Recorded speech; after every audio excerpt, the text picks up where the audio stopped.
యేసునందు విశ్వాసం ఉంచిన వారు, యేసును అంగీకరించిన వారు, యేసుక్రీస్తు రక్తం చేత కడగబడిన ప్రతి వ్యక్తి ఏమవుతాడంటే వేదనకరమైనటువంటి స్థలంలోనికే, ఆ స్థలంలోనికి వెలకు నిమిత్తమై తన్నెడ దేవుడు మనల్ని ప్రేమించి యేసు ప్రభువాని ఈ లోకానికి పంపించినాడు. ఎంత ఉన్నతమైన ప్రేమ మనెడల.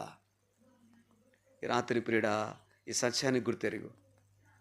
నన్ను ప్రేమించి నా కొరకు యేసు ప్రభు ఈ లోకానికి వచ్చినాడు. నన్ను ప్రేమించి నా కొరకు యేసుప్రభు వారు రక్తము కార్చినాడు. నా పాపల నిమిత్తమై దెబ్బలు తిన్నాడు.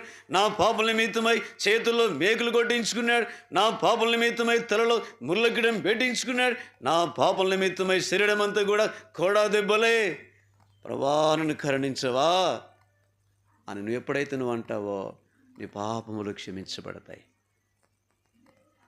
నీకు చదవక్కర్లే, ఉద్యోగం అక్కర్లే, అందం అక్కర్లే, ఓదక్కర్లే, ఏదో లోకంలో ఏ స్థితిగతులు ఉండాల్సిన అక్కర్లే.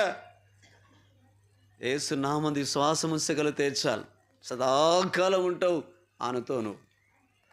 నానెటువంటి వారు లేరని బాధపడుతున్నవేమో, ప్రేమించేవారు లేరని బాధపడుతున్నవేమో, లేకపోతే లోకంలో నాకు ఏది లేదే, ఏమి సంపాదించుకోలేకపోయినానే అని చెప్పి చింతిస్తున్నావేమో.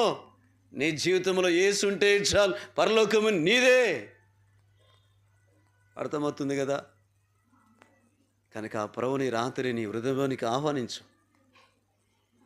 మత్తయి సువార్తలో యవనస్తుడు వచ్చినాడు, అయ్యా నిత్యజీవని ఎట్లు పొందాలని. కానీ ప్రభు అబద్ధమాడద్దు, దొంగతనం చేయొద్దు, వ్యభిచరించవద్దు, అబద్ధ సాక్ష్యం పలుకోవద్దు, నీ తల్లిదండ్రులను సన్మానించుము అని అంటే చిన్నప్పటి నుంచి నేను చేస్తున్నాయా అన్నాడు. అయితే నీకు ఒకటి కొదవ ఉంది, ఒకటి కొదవ ఉంది.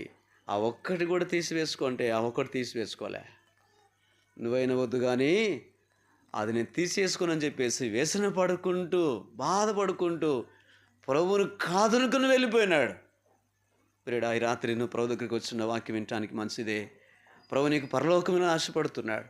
ప్రభుకి భిన్నమైనటువంటి నీ జీవితంలో ఏదైనా ఉన్నదా? ప్రభుకు దుఃఖం కలిగించేది, ప్రభు కాదనేటువంటిది, ప్రభు వద్దనేటువంటిది, ప్రభు కంటే ఎక్కువగా ప్రేమించేది ఏదైనా ఉంటే ఈ రాత్రి తీసివేసుకో. ఆ యవనస్తుని వలె తీసివేసుకునకుండా వ్యసన పడుతూ దుఃఖపడుకుంటూ వెళ్ళిపోక. జక్కయ్య ప్రభు దగ్గరకు వచ్చినాడు. ప్రభు దగ్గరకు వచ్చినాడు. జక్కయ్య ప్రభుని ఇంట్లోనికి ఆహ్వానించినాడు. జక్కయ్యను చూడగానే, ఆ యేసు ప్రభుని చూడగానే జక్కయ్య పాపల నిమిత్తమై పశ్చాత్తాపడుతూ వచ్చినాడు. జక్కయ్యతో అన్నాడు, నేడు ఇంటికి రక్షణ వచ్చింది. అర్థమవుతుంది కదా? ఊరికి నీ రక్షణ రాదు నీ ఇంటికి, ఊరికి రాదు నీ ఇంటికి నీ రక్షణ. సంద వేస్తేనో